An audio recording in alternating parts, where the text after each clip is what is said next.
berasal dari kata dalam bahasa Latin Adventus yang berarti kedatangan. Dan menurut tradisi, di sepanjang minggu-minggu Advent kita diajak untuk masuk dalam spiritualitas penantian. Kita menanti, menyongsong, tidak hanya kedatangan hari Natal, yaitu peringatan kita akan kelahiran Tuhan Yesus ke dunia 2000 tahun yang lalu. Tapi kita juga diajak untuk menantikan kedatangan Tuhan Yesus Kristus kembali untuk memulihkan dan membarui segala sesuatu. Tahukah kita bahwa dalam kalender liturgi, Minggu Advent ditempatkan sebagai pembuka tahun liturgi yang baru. Dan ini menarik. Kita bisa menemukan bagaimana di awal siklus tahunan liturgi kita, malah kita ini diajak untuk menantikan kedatangan Tuhan Yesus kembali kelak di akhir zaman. Berarti jangan-jangan memang betul bahwa menanti-nantikan Tuhan adalah sesuatu yang sangat penting. Bahkan di masa ini, penantian akan Tuhan Yesus yang akan datang kembali menjadi prioritas kita. Kita harus mengisi kehidupan kita sehari-hari dengan semangat menanti. Dan seringkali diingatkan bahwa penantian kita ini tidaklah harus menjadi penantian yang pasif.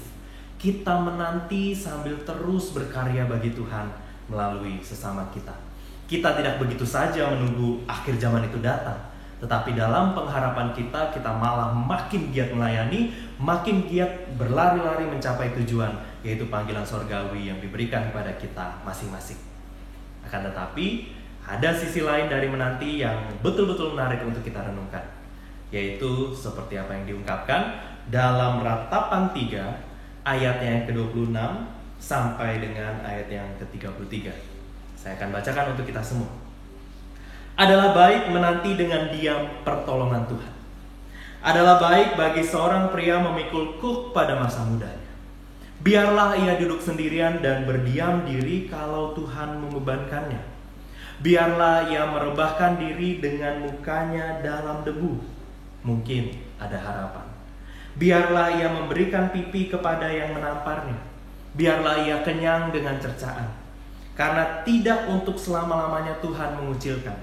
Karena walau ia mendatangkan susah, ia juga menyayangi menurut kebesaran kasih setianya.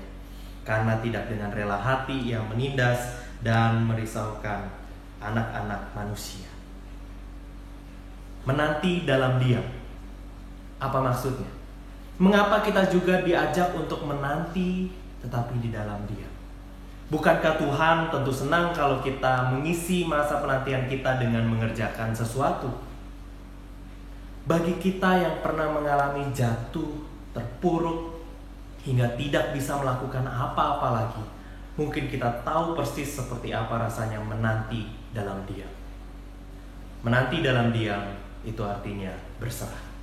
Dan berserah berarti kita tidak lagi mengerjakan hal yang lain selain bagian kita semaksimal mungkin, dan selebihnya kita biarkan Tuhan bekerja di tengah-tengah kehidupan kita.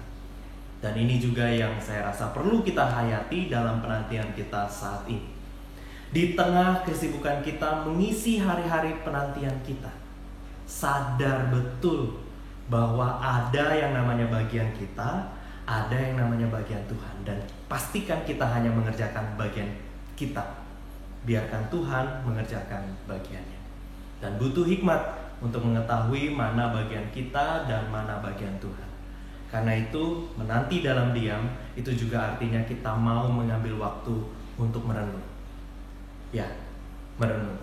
Memberi jeda dalam hidup keseharian kita untuk kita bisa bersaat teduh, berefleksi, sejenak melihat kembali apa kesalahan yang telah kita lakukan di masa lalu, apa yang Tuhan telah kerjakan bagi kita di masa lalu dan kita bersyukur untuk itu, dan apa yang dapat kita lakukan ke depan, supaya sungguh-sungguh kita melakukan bagian kita dengan baik, sambil mempersilahkan Tuhan mengerjakan bagiannya di dalam hidup kita.